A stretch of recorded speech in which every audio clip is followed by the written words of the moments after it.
The fork froze halfway to my mouth when Dad asked the question. So, Lila, did that 15,000 help with the studio expenses? For a second, I thought I'd misheard him. The smell of my mother's pot roast, the clink of cutlery, my younger brother bragging about his new promotion, my sister-in-law's loud laugh. It all blurred into static. 15,000. My hand trembled. I set the fork down carefully, like I was handling a bomb. What? I asked, my voice coming out thin and slow. What 15,000? Dad's smile faltered.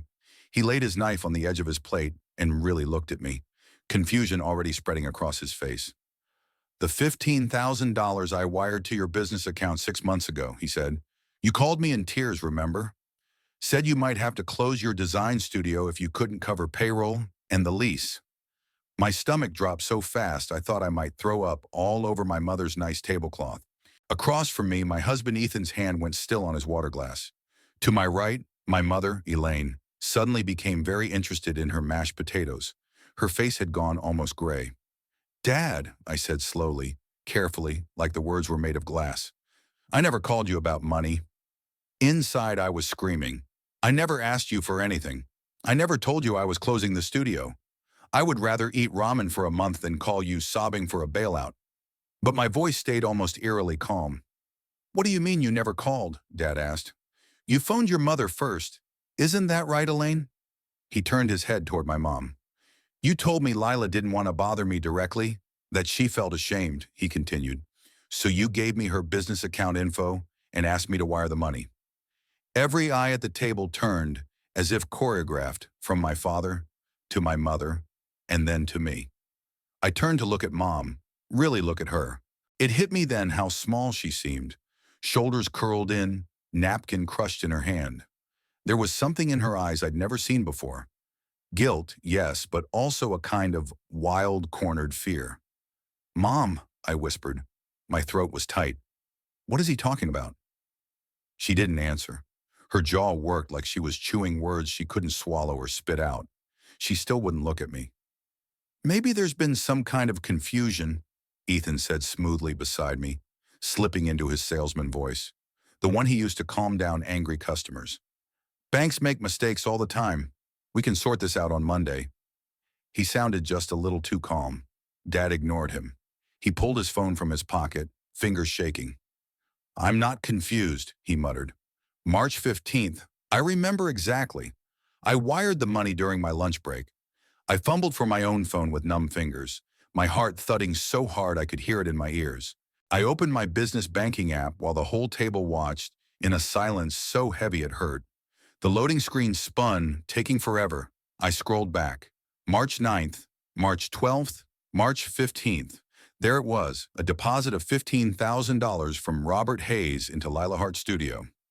Right beneath it, 3 hours later, a transfer out for $14,800 to an account number I had never seen in my life. The memo line read, Investment Transfer. My fingers went cold. It was deposited, I said, my own voice sounding far away, and then it was transferred out the same day to an account I don't recognize.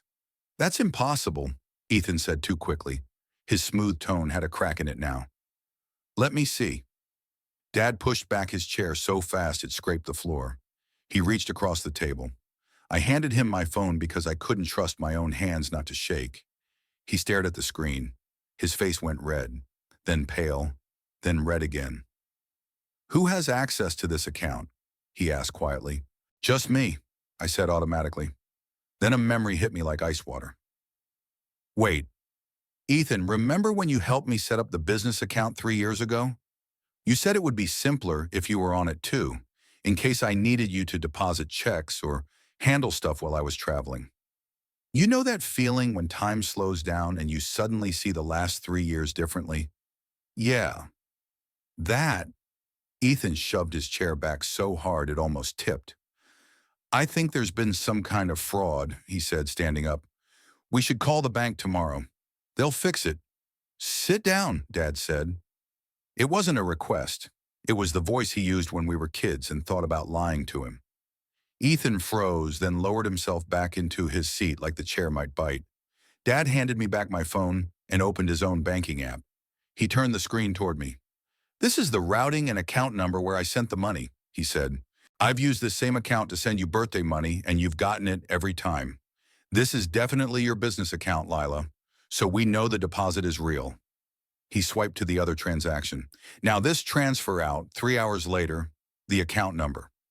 Does it look familiar to anyone?" I stared at the numbers. My brain refused to attach meaning to them. They were just a string of digits that had blown a hole in my life. Beside me, Ethan clenched his jaw so hard the muscle jumped. My mom pushed her chair back so abruptly her fork clattered onto her plate.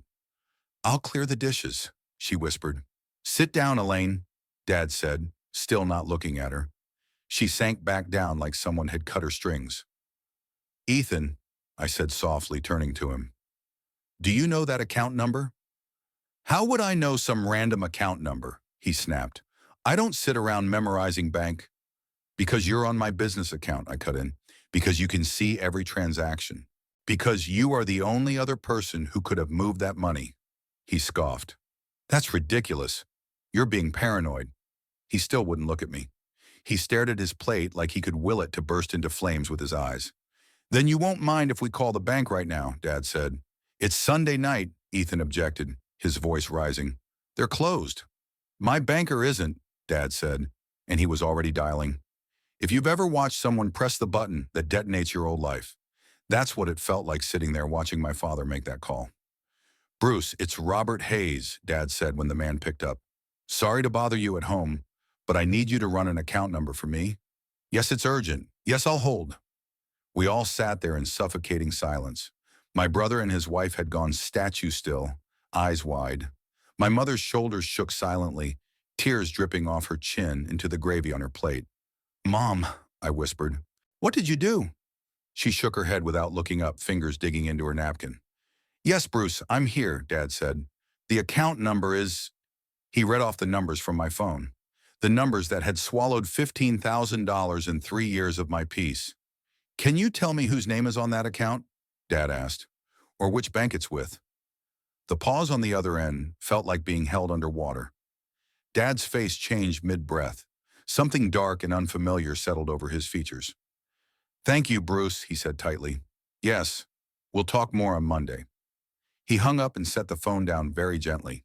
"The account," he said, looking straight at Ethan, "belongs to Ethan Carter and Serena Cole. It's a joint checking account at First National Bank. Opened 2 years ago." The name landed like a punch. Serena. I knew that name. She was the co-worker Ethan always called just a friend.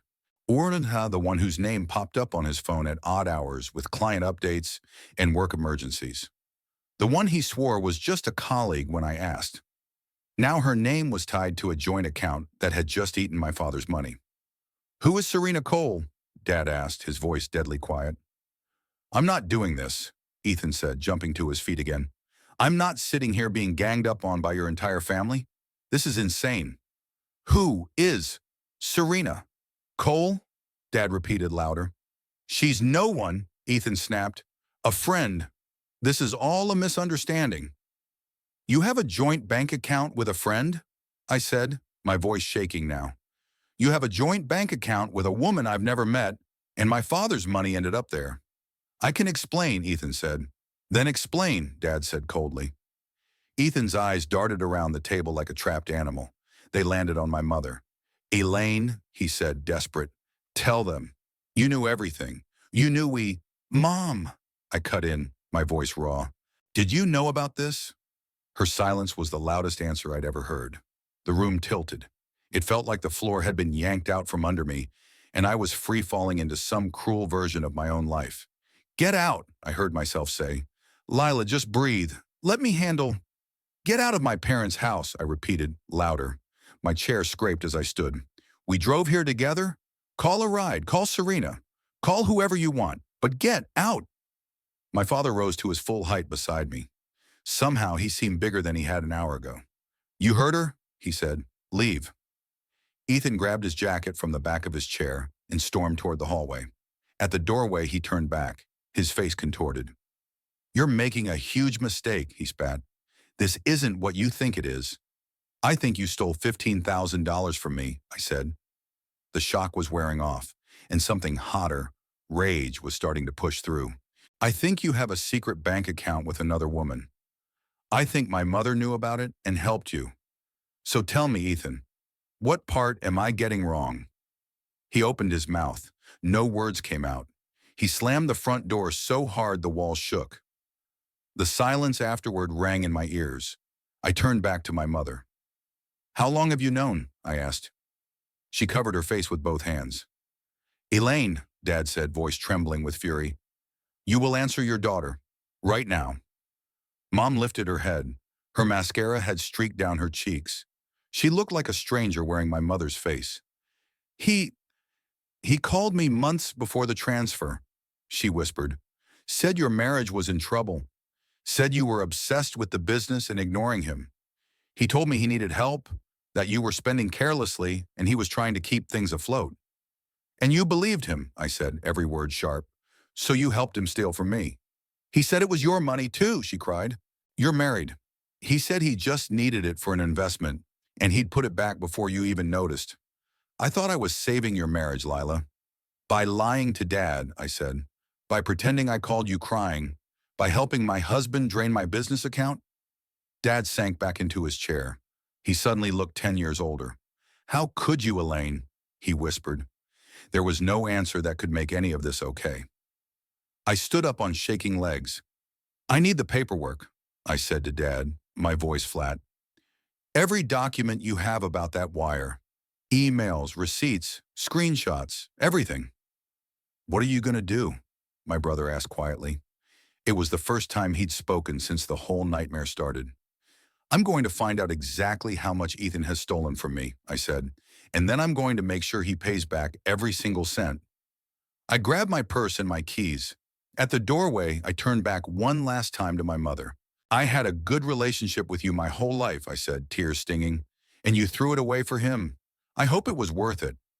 I walked out into the cold November evening. Ethan's truck was already gone. I sat in my car for 10 minutes, hands locked around the steering wheel, trying to breathe. The dashboard lights blurred through my tears. Then I unlocked my phone. I didn't call Ethan. I didn't call my mother. I opened my banking app instead. If 15,000 could vanish in 3 hours, what else had disappeared while I'd been busy designing logos and believing my husband loved me?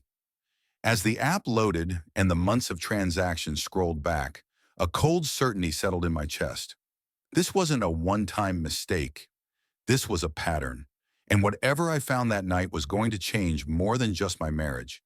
It was going to change the way I saw everyone at that dinner table, especially my mother. I didn't go back inside. I sat in my car under my parents' porch light, phone glowing in my hand, breath fogging the windshield. My mother's silhouette moved behind the dining room curtains, pacing, hovering, collapsing into a chair. I watched her for a second, then looked away. I opened my banking app again. If 15,000 could disappear in 3 hours, what else had vanished while I'd been too busy designing logos and trusting my husband? I scrolled back. Not just 6 months, all the way back to when Ethan had convinced me it would be practical for him to be added to my business account. 3 years. At first I didn't see it. The numbers blurred. Rent, software subscriptions, printing costs, payments from clients. Everything looked normal. Then my eye caught on one line. Transfer, $400 memo, vendor reimbursement, except. I had never paid a vendor that amount. I tapped into the detail. The transfer went to the same mystery account that had swallowed Dad's 15,000. My heart gave a hard, painful thump. I went slower. $250 here, $600 there, $1,050 labeled equipment reimbursement, $900 as contractor fee, all feeding that same account with that same rhythmic regularity, like a second heartbeat pulsing inside my business records. By the time I dug through all 36 months of transactions, I was shaking so hard I had to put the phone down. I opened the calculator app with stiff fingers and started adding. $200, $480, 700 miles, $200, 500. I lost count twice. Each time I started over, hoping the total would somehow magically shrink. It didn't. When I finally got to the end and double-checked, the final number stared up at me like a verdict. $68,940 on, almost $69,000. Ethan hadn't just made a mistake. He hadn't just misclicked a transfer or borrowed money for a few days. He had been stealing from me quietly, consistently, for 3 years. My hands went ice cold on the steering wheel. He did this while I was pulling all-nighters to meet deadlines. He did this while I was turning down vacations because we should be responsible right now. He did this while telling me over and over that I worried about money too much. I sat in the car until my fingers went numb, my thoughts ping-ponging between rage and disbelief. Then I did the only thing that made sense. I drove to Maya's house. Maya opened the door in flannel pajama pants and an old band t-shirt, hair in a messy bun. Her expression shifted from sleepy to alarmed in half a second. "Lila?" I didn't say anything. I just held up my phone, the transaction list shining on the screen, and then I burst into tears. She pulled me inside and wrapped me in a hug so tight it almost hurt. "Okay," she said, voice calm but fierce. "Shoes off, couch, talk, right now." I curled up on her couch, clutching a throw pillow like a life raft, and told her everything. The dinner, Dad's question, the wire, Serena's name, my mother's silence, the joint account, the 3 years of stolen money. Maya listened without interrupting, her expression darkening with every sentence. When I got to the total, 68 hours on 940, she let out a low whistle. "That absolute flaming sewer rat," she muttered. "And your mom? Oh my God." "I don't know what to do," I said. My voice sounded small, like it belonged to someone younger. "I don't even know where to start." "Oh, I do," Maya said. "First, you're staying here tonight. No way are you going back to that apartment with him still free to walk in. Second, we go to the bank first thing in the morning. Third, we find the meanest divorce lawyer in the city. And fourth," she paused, eyes blazing, "we make sure he regrets every cent he ever took from you." My phone buzzed on the coffee table for what felt like the 100th time. Ethan to 12 missed calls. Ethan, 23 messages. I hadn't opened any of them. Just seeing his name made my chest tighten. "Block him," Maya said flatly. "At least for tonight." "I should..." "Lila, if he can talk to you, he will twist this. He will cry. He will blame your business, your stress, the tooth fairy, Mercury retrograde, anything to make this your fault. Block him." She was right. I opened one message anyway, just long enough to see the familiar pattern. "You're overreacting. We could have talked about this. Don't make decisions when you're emotional. Think about our marriage." My thumb hovered. Then I hit block and watched his name disappear like a stain finally scrubbed off. A new message popped up from a different contact. "Dad, I'm so sorry, kiddo. I had no idea. Your mother and I need to talk. I'm sending over all the paperwork from the wire. Whatever you decide to do, I'm on your side. I love you." That one made me cry harder than any of Ethan's lies. Maya shoved a mug of tea into my hands. "Drink," she ordered. "You have a war to fight tomorrow. Hydrate." I didn't sleep. Every time I closed my eyes, I saw the number $68,940 hovering over my studio like a storm cloud. Every conversation with Ethan over the past 3 years replayed with new, horrible clarity. "Why do you always freak out about money, Lila? We're fine. Maybe if you didn't pour every cent into the business, we could actually go on vacation. You act like I'm the enemy just for asking about the budget." He'd been gaslighting me while siphoning my livelihood into some secret life with Serena. At 7 a.m., my phone buzzed again. "Dad, I emailed you PDFs of the transfer confirmation and our messages. Call me when you're ready. Love you." By 8:45, Maya and I were parked outside my bank, watching the lights flick on inside. "Ready?" she asked. "No," I said honestly, "but I'm going in anyway."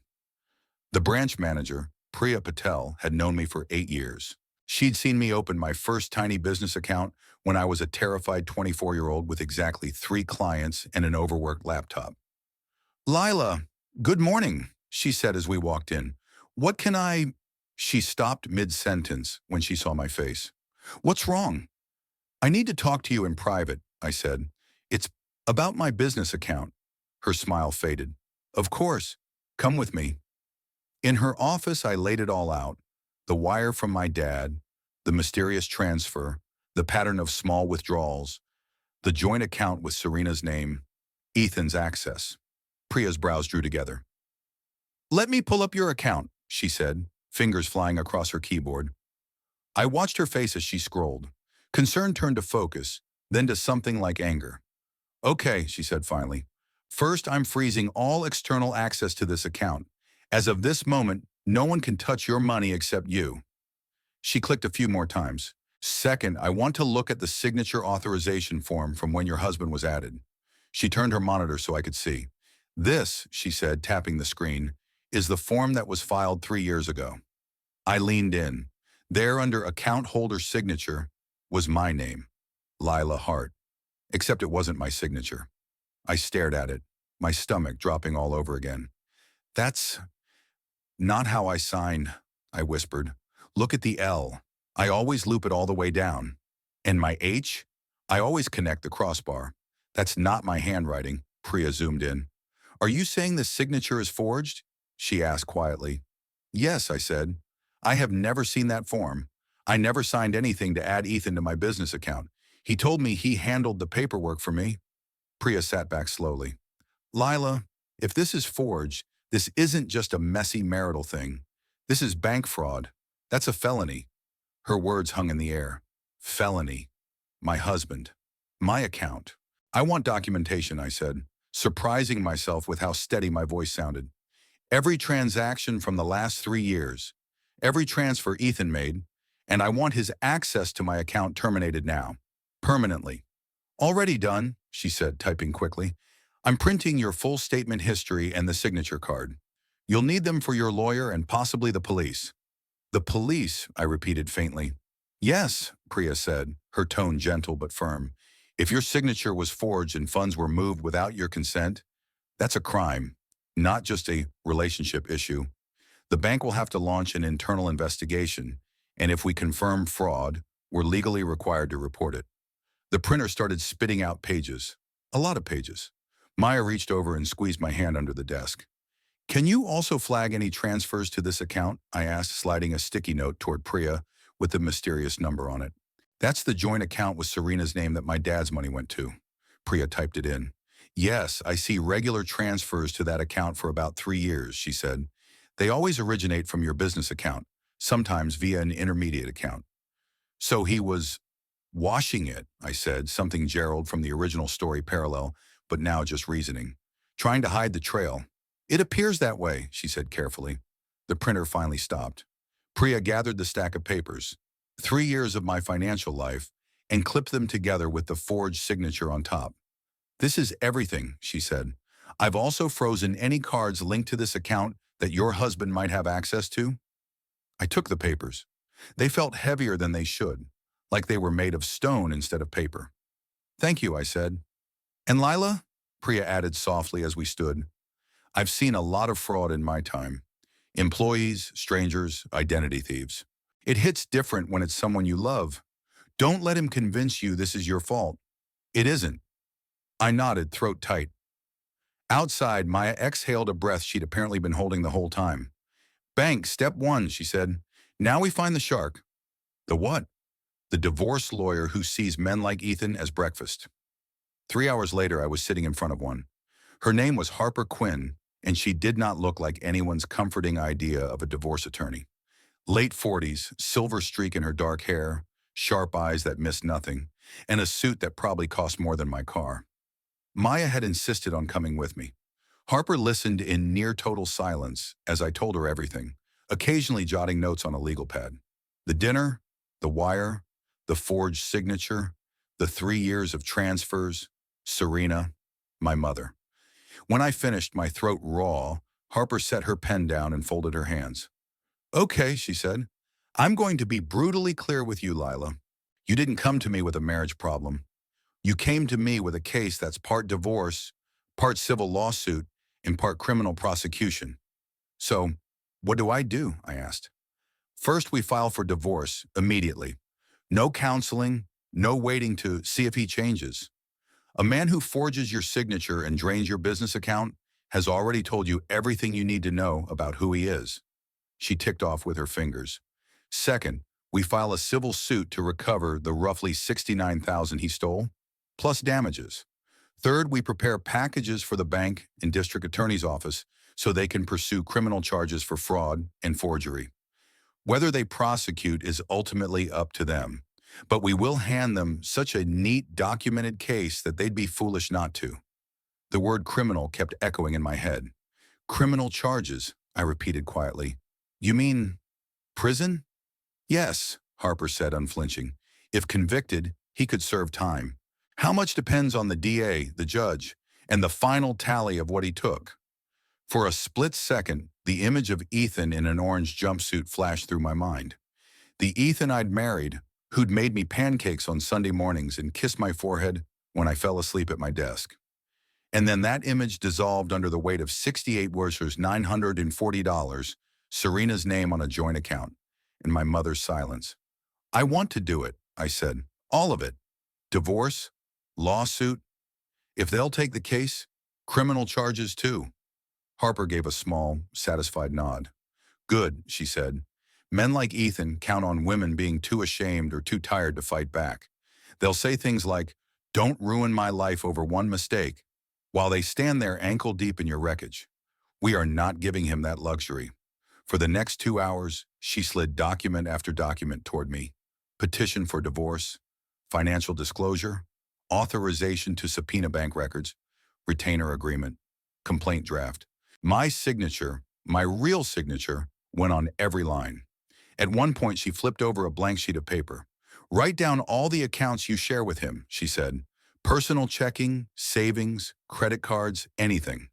We're going to lock as much down as we legally can before he starts scrambling. By the time we finished, my hand ached. One more thing, Harper said, capping her pen. Do you have somewhere safe to stay? I'm with my friend right now, I said. I grabbed a few things from my apartment last week, but most of my stuff is still there. Do not go back there alone, she said. Once he's served with the divorce and suit, he's likely to react badly. Rage, denial, manipulation, sometimes worse. If you need to clear out your belongings, you do it with people there, preferably big, intimidating ones. I can provide 2 of those, Maya said, raising her hand. My cousins. One's a bouncer, the other deadlifts small cars for fun. Harper allowed the ghost of a smile. Perfect, she said. Then she sobered. Lila, I'm not going to tell you this will be easy. It won't. It'll be emotionally brutal and logistically annoying. But you have 3 things that give you an advantage. Which are? 1. Documentation, she said, tapping the stack of bank papers. 2. A supportive witness in your father and a bank manager willing to testify. 3. You caught him before he could completely destroy your business. You're bruised, but you're not broken. That matters. What about my mother? I asked quietly. She helped him. She gave him my account info. Harper's mouth tightened. That complicates things emotionally, she said. Legally, though, it's still clean. She's a witness to his manipulation and to the fact that he knew he needed to hide what he was doing from you. Depending on how honest she's willing to be, she could either help your case or try to sabotage it. I swallowed hard. I can't even think about her right now, I admitted. Every time I picture her face at that table, My voice broke. Maya slid a tissue across the desk. You don't have to decide what to do with her today, Harper said gently. Right now, your priority is protecting yourself and your business. She stood, signaling the meeting was over. I'll file the paperwork first thing tomorrow, she said. He'll be served within a few days. When that happens, he will almost certainly try to contact you. Through calls, texts, your mother, mutual friends. Do not engage. If he wants to talk, he can do it through his attorney. What if he shows up where I am? I asked.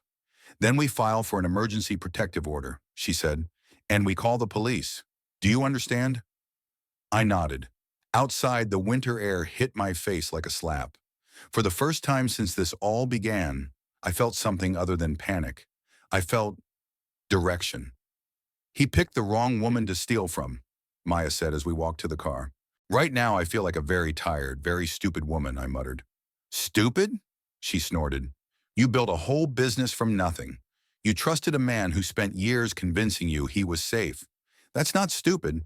That's human. He's the one who's stupid enough to think he could rob a graphic designer and not leave a paper trail.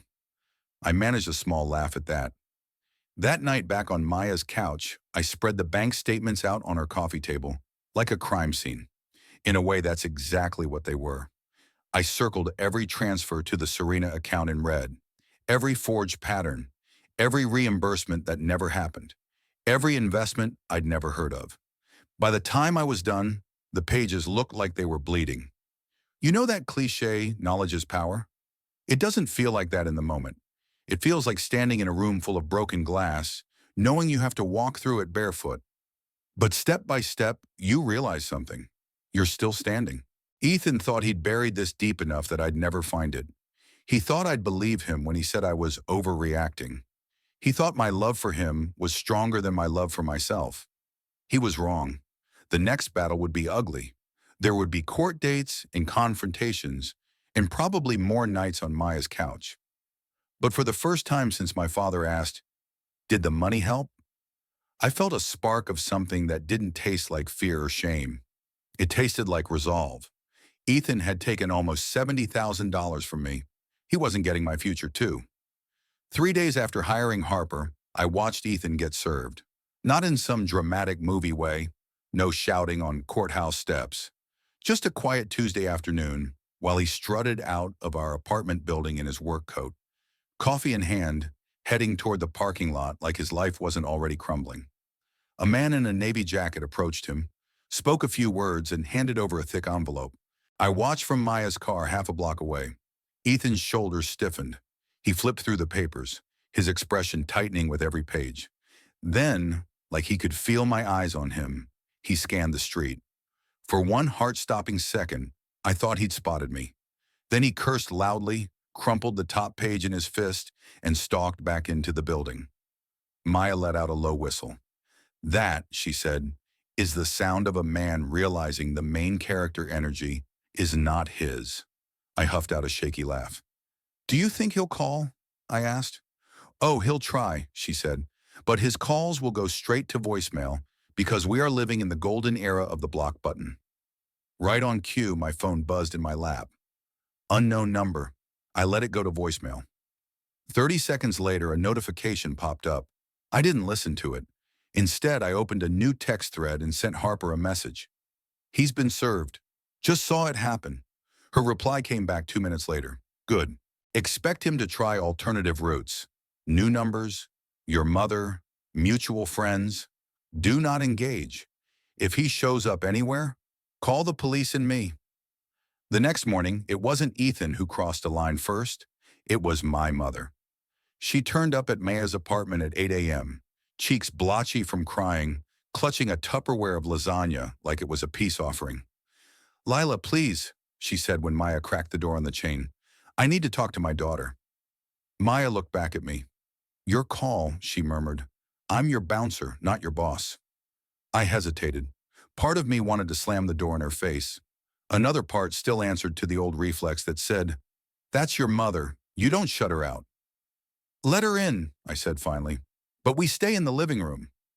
Mom stepped inside like she was entering a chapel, shoulders bowed. She set the lasagna down on the coffee table with shaky hands. "Are you eating?" she asked automatically. "You look thin." I stared at her. "Did you come here to talk about my weight?" I said. "Or about the fact that you helped my husband steal from me?" She flinched. "I made a horrible mistake," she whispered. "I know that. I never meant for it to go this far." "How far did you think forgery and theft were going to go, Mom?" I asked. "You thought he'd just put it back and no one would ever know?" She wrung her hands. "When he called me the first time, he sounded so desperate," she said. "He said you were shutting him out, that you wouldn't listen, that you were drowning in business bills and too proud to ask for help. He said if the studio failed, your marriage would fail too. I thought if I could fix one, maybe I could fix the other." "So you let him use Dad's account info to wire money into my business?" I said, "without telling me." "You would have refused it." "Yes," I snapped, "because it's my business, my responsibility, and I don't want to be your charity case." "But that's not the point." I grabbed the stack of statements from the coffee table, the red circled transfers glaring up at us. "This isn't about 15,000, I said. "This is 3 years, Mom. $68,940. This is a pattern. Her eyes flicked over the circles, growing wider and wider. I didn't know it was that much, she whispered. You knew enough, I said. You knew he'd asked you to lie to Dad. You knew he'd said not to tell me. You knew it felt wrong. She collapsed onto the couch. I thought I was choosing my son-in-law and my daughter's marriage, she said, voice breaking. I didn't realize I was choosing him over you. But you did, I said. Every time he called with another story about how I was the problem, every time he painted himself as this poor, neglected husband, you chose him. You chose the version of me in his story instead of the version in front of you. Tears spilled over her cheeks. I'm so sorry, she said. I know that doesn't fix anything, but I am. Your father is furious with me. He says he doesn't even recognize me. I don't recognize myself. Maya cleared her throat softly. Mrs. Hart, she said, voice surprisingly gentle. No one forced you to believe him. He played you, yes, but you still made choices. Lila's allowed to be angry about that.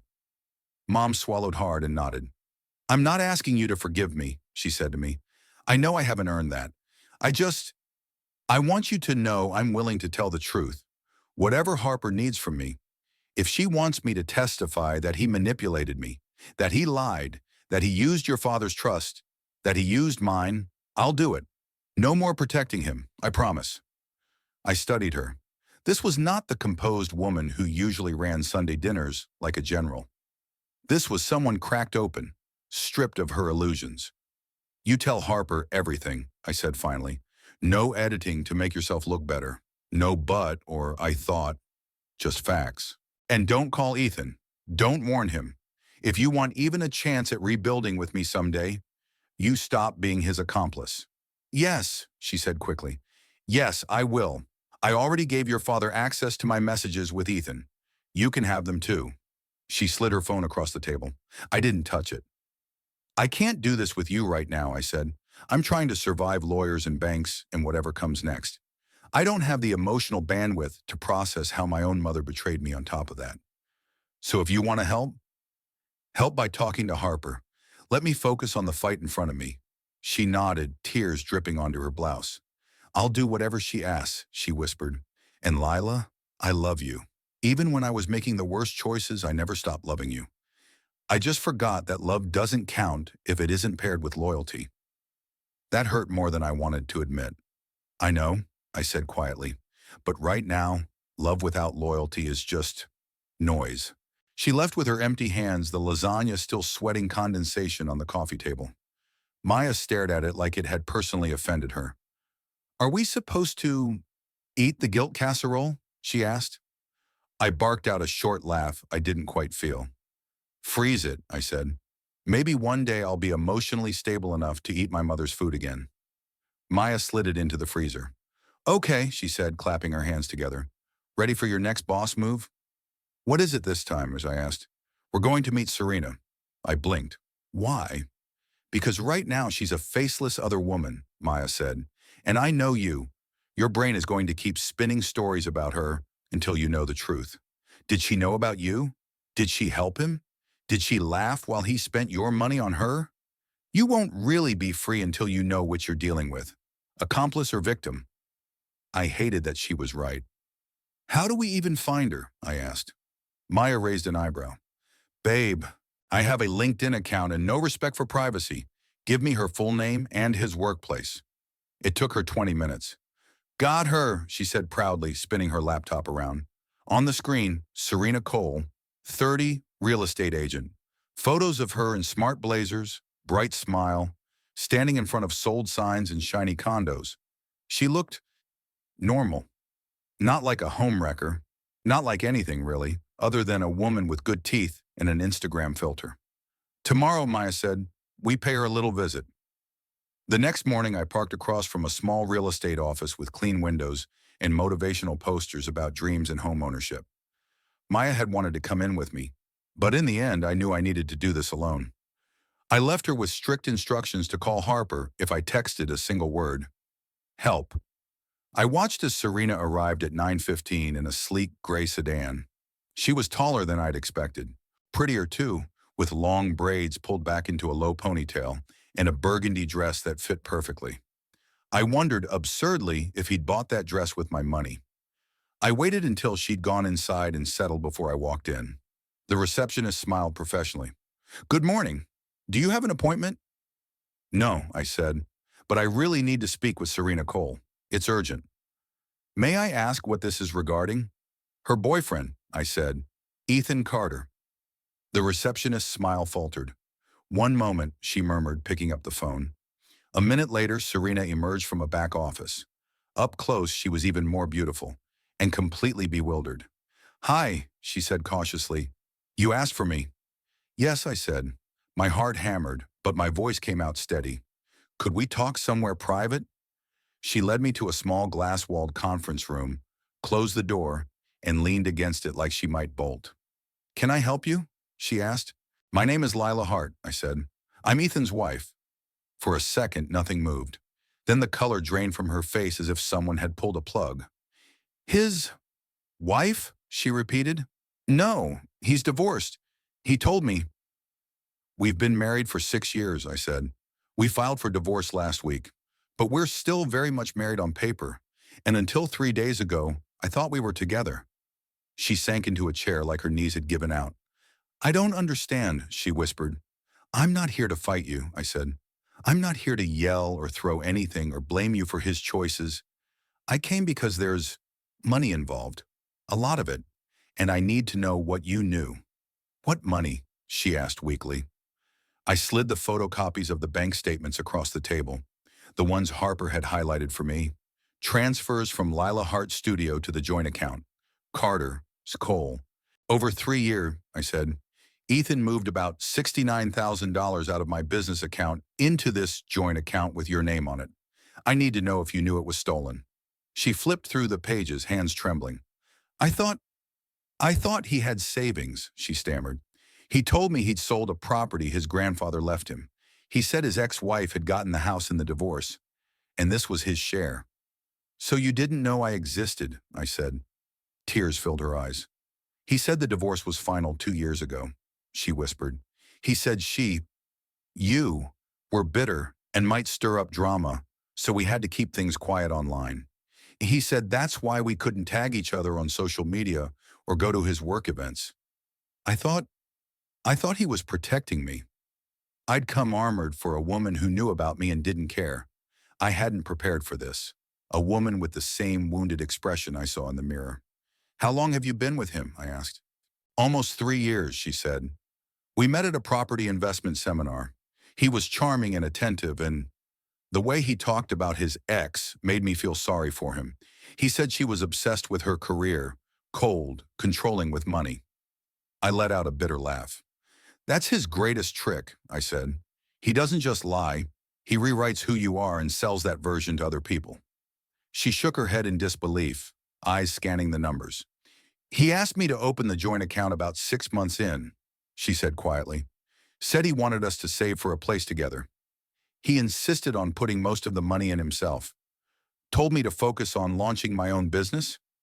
I put a little in sometimes, but nothing like this." "So all the fancy dinners," I said slowly. "The trips, the gifts, the condo, those were funded with my money." She flinched. "I had no idea," she whispered. "God, I feel sick." I believed her. Maybe it was the way her voice broke. Maybe it was the look of horror when she realized the scale of what he'd done. Maybe it was because I could see my own naive reflection in her, just with different hair and a different job. "I need something from you," I said. "My lawyer's going to subpoena your joint account records anyway. But if you cooperate, if you willingly hand over the statements, it will go easier on you." She nodded quickly. "Of course," she said. "Whatever you need. I can download everything and email it to you today." "I also need you to testify," I added, "if this goes to criminal court, to say he lied to you about being divorced, to say you believed the money was his, to explain that you didn't know it was stolen." "He's going to prison?" she whispered. "That's up to the district attorney," I said. "But my lawyer thinks it's likely. He forged my signature on bank documents. That's a felony, and he did it repeatedly." She closed her eyes. I don't know who I was dating, she said. I thought he was this decent guy who'd been hurt. I never thought he was capable of this. Neither did I said. We sat in silence for a moment, two women grieving different versions of the same man. Has he contacted you since everything? I asked finally. Her jaw tightened. He showed up at my condo 2 nights ago, she said. Banged on the door, said you'd gone crazy, that you were trying to ruin him because you couldn't handle the divorce. He demanded I delete the bank emails and refused to leave until I threatened to call the police. Did you tell him you'd talk to me? I asked. She shook her head. I didn't know what to believe then, she said. Now, I know exactly who was crazy, and it wasn't you. I let out a breath I hadn't realized I'd been holding. For what it's worth, I said, you're not the villain in my story, Serena. He is. You're just another character he lied to. She gave a small, broken laugh. I hate him, she whispered, but I hate that he made me feel sorry for him almost as much. Join the club, I said. When I walked out of that office, I didn't feel victorious. I didn't feel vindicated. I felt strangely relieved. I no longer had to waste energy hating a stranger for something she hadn't known about. My anger could stay focused where it belonged, on the man who'd built 2 lives on my money and my trust, and on the mother who'd helped him open the door. On my way back to Maya's, my phone rang. Harper. How did it go? She asked. She didn't know, I said. He told her we were divorced. She thought the money was from a property sale. She's willing to cooperate and testify. Good, Harper said. That helps our case and protects her from any implication of wrongdoing. I'll have my office send her an official request for records. She cleared her throat. There's something else, and she added. The bank finished their initial investigation. They've confirmed the signature on the authorization form is fraudulent. They're filing a formal fraud report and forwarding everything to the DA's office. We should hear within a few weeks whether they're opening a criminal case. A few weeks. My life had already been split into before and after by one Sunday dinner. Now there was a third category forming, the wait. What do I do until then? I asked. You live, she said simply. You go to your studio. You keep clients from panicking. You build your documentation. And you let me worry about the legal side. Easier said than done, I muttered. I know, she said. Lila, I've done this for 20 years. I've watched a lot of women walk into my office gutted like you were. Some let it turn them bitter and small. Some use it as a launch pad. You strike me as the second type. I don't feel like either type, I said. I feel like roadkill. Roadkill with a very good case, she said dryly. We'll talk soon. After I hung up, I drove to my studio for the first time since everything exploded. I half expected to find it ransacked. Papers everywhere, computers gone, my sketches shredded. Instead, everything was exactly where I'd left it. My tablet on the desk, coffee mug with a lipstick ring, mood boards on the wall, the big project timeline pinned up, full of colored sticky notes. My life's work, still standing. I sat down at my desk and rested my hands on the worn edge. He doesn't get this, I said out loud to an empty room. He took money. He doesn't get this. I opened my laptop and started working, creating color palettes, revising logos, answering client emails, mundane, normal things. But with every tiny task, I felt something stubborn stir inside me. Ethan had stolen nearly 70 grand in 3 years of peace. He wasn't going to steal my talent. He wasn't going to steal my business. And if Harper had her way, he wasn't getting away with what he'd already taken either. The war had officially started. I wasn't sure what the next battle would look like. Courts, headlines, ugly family confrontations. But for the first time, I saw myself in it not just as a victim. I saw myself as someone who could actually win. It turns out, when your husband forges your signature and loots your business account, the universe doesn't send you a neat calendar invite for court drama, ARS be her yes-no. It comes in bursts. Emails, phone calls, thick envelopes you have to sign for. The first big one came a week after I met Serena. Harper called while I was at the studio, halfway through tweaking a logo for a boutique bakery that took their croissants very seriously. The DA's office is opening a criminal investigation, she said without preamble. I just got their notice. They're pulling records from the bank as we speak. I exhaled slowly. So that means It means they believe there's enough evidence to treat this as more than a domestic squabble, she said. They're looking at charges for forgery, fraud, and embezzlement. The exact counts will depend on what their financial analyst comes up with, but it's serious.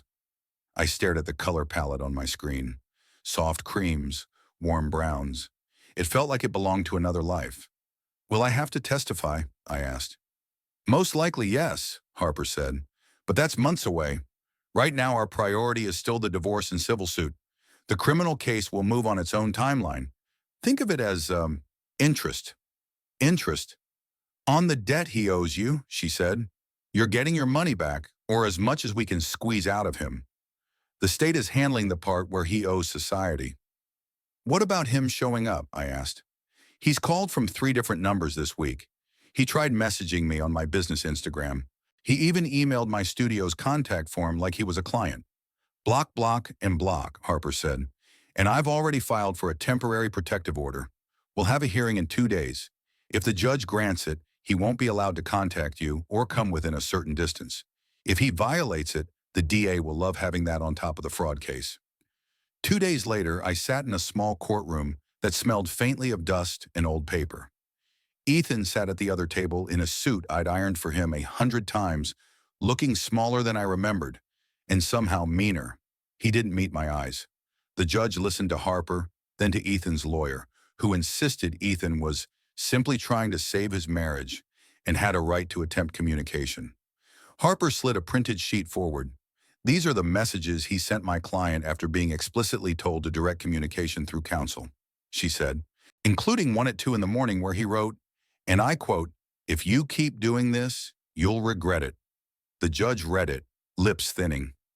"Mr. Carter," she said, "you may not realize this, but when you're under investigation for fraud and your wife has filed for divorce, threatening texts are not a good look." Ethan's jaw clenched.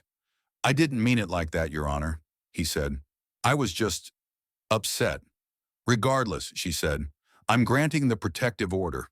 90 days to start. No contact, direct or indirect. No approaching Ms. Hart at home, work, or anywhere you happen to coincidentally appear.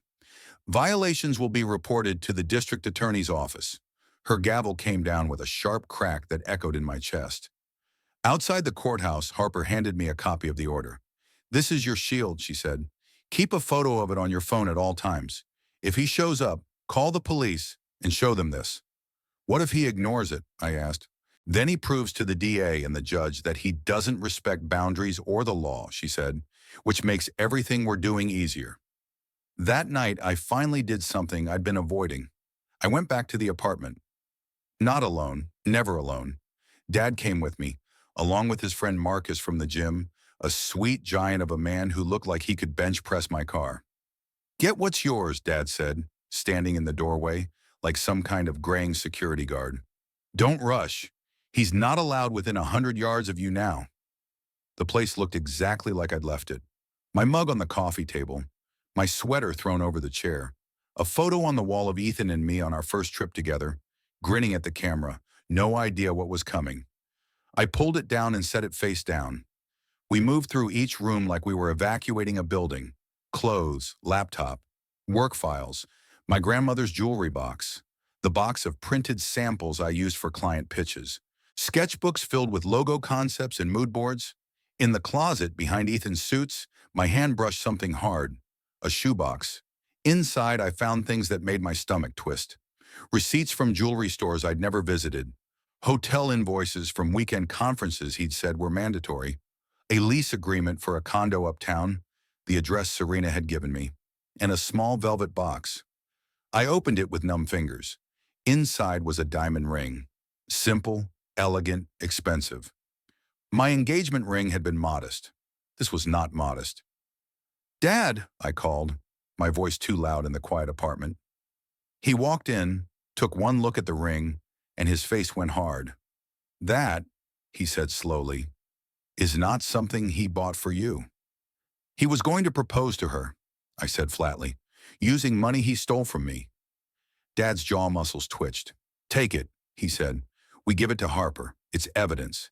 And if there's any justice, it'll eventually get sold to cover some of what he owes you." I picked it up. It felt heavy, like it was made of all the things he'd broken instead of golden stone. By the time we finished, the only things left in the apartment that belonged to me were dust and a faint perfume on the pillows. I set my key on the kitchen counter with a note. All communication through attorneys. Do not contact me. L. Outside in the cold evening air, Dad pulled me into a hug. I'm proud of you, he said gruffly. Not for leaving him, for not letting him turn you into someone small and bitter. You're fighting smart. I'm tired, I said into his jacket. I know, he said, but you're almost through the worst of it. He was wrong about that part. The worst and weirdest piece of it all was still coming. It started with a phone call from Harper on a Tuesday morning. Carter's attorney wants a meeting, she said. He's proposing a settlement. I nearly dropped my coffee. A settlement? As in he pays me back, and let the rest go? That's what he'd like, Harper said. He's offering to repay $30,000 over 5 years and agree to an uncontested divorce. In exchange, you drop the civil suit and agree not to cooperate with any criminal prosecution. I laughed. It came out sharp and humorless.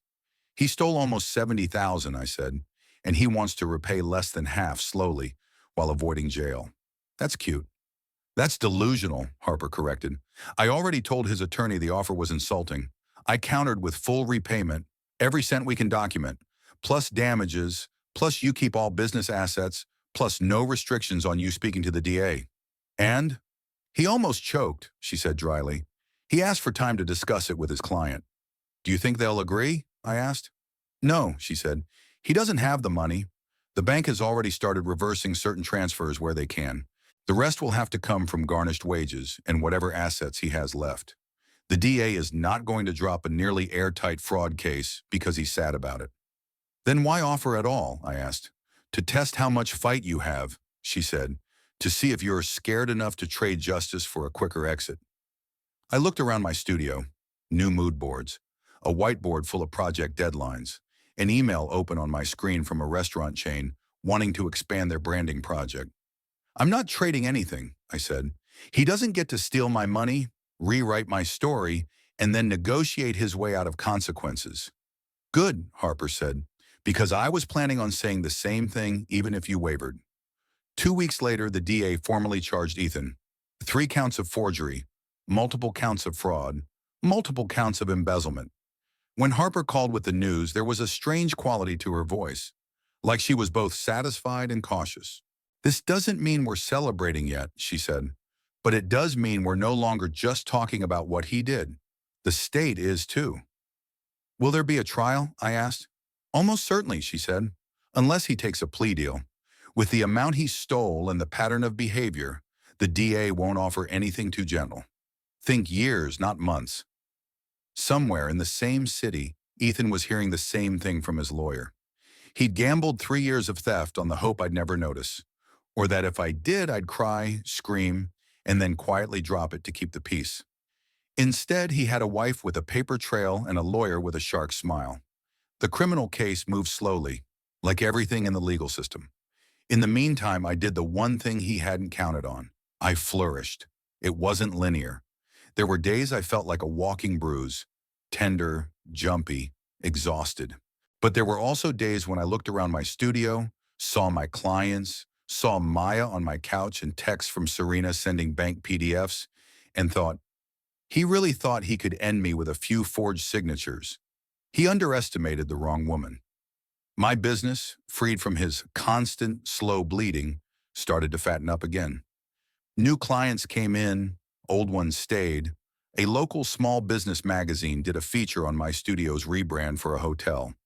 They mentioned my resilience in passing, but focused on my work. That detail meant more to me than they could know. My mother, true to her word, turned over everything to Harper and to the DA's office. Her texts from Ethan, the calls, the way he'd framed me as cold, money-obsessed, unstable, the way he'd used those words to get her to hand over my financial information. It didn't excuse what she'd done. It didn't erase the nights I'd lain awake wondering how my own mother could pick him over me. But it did something else. It made it impossible for anyone, including Ethan, to argue this had been an honest misunderstanding. He hadn't just lied to me. He'd built an entire narrative around my supposed cruelty and incompetence and fed it to the people who love me so they'd help him rob me with a clean conscience. That, more than the money, was the part I had to untangle with my therapist. Abuse isn't always bruises and screaming, Dr. Mara told me one session, tapping her pen against her notepad. Sometimes it's financial control. Sometimes it's rewriting reality. Sometimes it's convincing your support system that you're the unstable one. I keep thinking I should have seen it, I said. All the red flags. The way he reacted when I questioned expenses. The way he talked about Serena's crazy ex before I knew I was the crazy ex in someone else's story. You saw what you were allowed to see, she said. He was running a con. You were busy running a business and building a life. You don't blame yourself for being robbed when someone picks your lock. You change the locks. That's what you're doing now. Changing the locks looked like a lot of things. Closing the joint credit cards, opening a new business account at a different bank, taking an afternoon to set up freakishly detailed two-factor authentication on everything I had. Sitting down with a financial planner and saying, "Teach me everything, like I'm 5, and refusing to feel ashamed about not knowing things sooner. It also looked like showing up at the DA's office when they asked and telling my story again, this time to a room full of strangers in suits. When the trial date was finally set, nearly 10 months after that Sunday dinner, Harper sat me down in her office. "You're going to hear his lawyer call you controlling," she said. "You're going to hear him say this was just a marital disagreement, that he intended to pay it back, that he was under stress." "I know," I said. "You're going to be tempted to answer every insult," she said. "Don't. You keep coming back to the facts. He forged your name. He hid accounts. He moved money without your consent. Jurors understand that." "Do you think we'll win?" I asked. She didn't look away. "I don't take cases I think we'll lose," she said. "And I definitely don't walk this far into a fight without being very, very confident." When the day of the trial came, I sat in a courtroom that looked exactly like the protective order hearing, but felt completely different. There was a jury this time. Reporters in the back. The air buzzed with attention. Ethan walked in wearing a different suit. He looked tired and thinner, but his eyes still scanned the room like he could charm his way out of this if he just found the right angle. Our gazes met for half a second. He looked away first. The trial unfolded in scenes I could have scripted at that point. Priya, the bank manager, explaining how the signature was clearly not mine. A financial analyst walking the jury through the transfers, the pattern, the joint account, the spending. Serena, composed but visibly shaken, testifying that he'd told her he was divorced and that the money was his. My father, voice breaking only once, describing the wire and the betrayal. My mother, small and pale on the stand, admitting under oath that she'd let herself be manipulated, that she'd chosen his story over mine, that if she could go back, she would rather have her daughter's trust than ever have her son-in-law's approval. And then there was me. Harper walked me through my story gently, letting me paint the picture in my own words. The studio I'd built, the long nights, the constant budgeting, the trust, the Sunday dinner, the fork frozen halfway to my mouth. The question that cracked my life open. When Ethan's lawyer tried to paint me as a controlling wife who'd forced Ethan to take desperate measures, something in me went very still. "You keep using that word," I said, when he'd asked for the third time about how I monitored finances. "Controlling." "Yes," he said. "You watched every cent, didn't you?" "I watched the accounts where I knew money was moving," I said. "That's called running a business responsibly. I couldn't watch the accounts I didn't know existed. The ones he opened with forged documents. There's a difference between control and consent. I consented to share a life and finances with my husband. I did not consent to him stealing from my company to fund another life I wasn't part of." A murmur rippled through the courtroom. The judge banged her gavel once. When Ethan took the stand in his own defense, he tried everything. He cried. He talked about stress. He said he'd felt emasculated by my success. He said he thought of the money as ours, not mine versus his. But every time the prosecutor brought him back to three little facts. He forged my name. He hid what he was doing. And he only expressed remorse after he'd been caught. In the end, the jury didn't deliberate very long. Guilty on multiple counts. Sitting there, listening to the foreperson read the verdicts, I didn't feel triumphant. I didn't feel vindictive. I felt empty. And then, slowly, lighter. At sentencing a month later, the judge looked at Ethan over her glasses. "Mr. Carter," she said, "you did not make one mistake. You made hundreds, over years. You did not stumble into crime in a moment of weakness. You cultivated it. You watered it. You built an entire alternate life by draining the woman who trusted you." She gave him 6 years. Not the maximum, but not a slap on the wrist either. Enough that by the time he got out, he'd be closer to 40 than 30. He glanced back at me once as the bailiff led him away. I met his eyes, held them for a heartbeat, and then looked past him. That was the last time I saw him in person. In the weird, quiet aftermath, life did the strangest thing. It went on. The studio kept growing. I hired an assistant, then a junior designer, then a motion graphics specialist. I went to therapy. I stayed at Maya's until I could afford a small, cheerful apartment with big windows and no ghosts in the closets. Mom started volunteering at a women's center, helping other people untangle their finances before someone like Ethan could do it for them.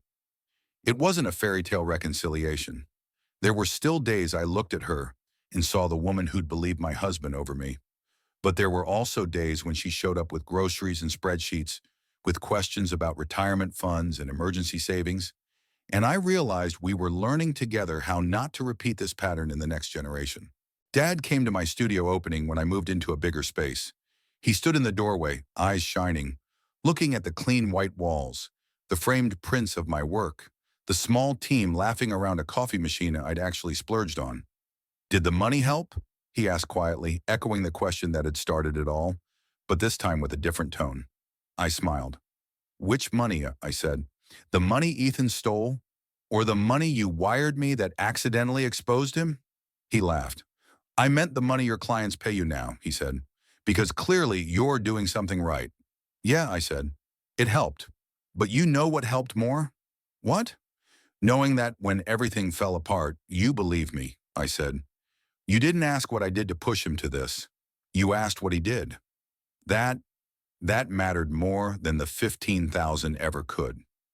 He put an arm around my shoulders. "I'll wire you emotional support forever," he said. "No repayment plan necessary." Sometimes late at night, I thought about Ethan in a cell somewhere, probably telling someone a version of our story that painted him as the tragic hero. I didn't hate him. Hate would have meant he still owned a piece of my energy. What I felt was nothing. A hollow space where he used to be. A scar that didn't throb anymore. I'd won back my money, or most of it, through restitution and a victim's compensation fund. But more importantly, I'd won something he hadn't factored into his calculations. My voice, my boundaries, my future. He thought he was draining me dry. What he actually did was force me to learn exactly what I was worth, and that despite everything, was a debt he could never repay.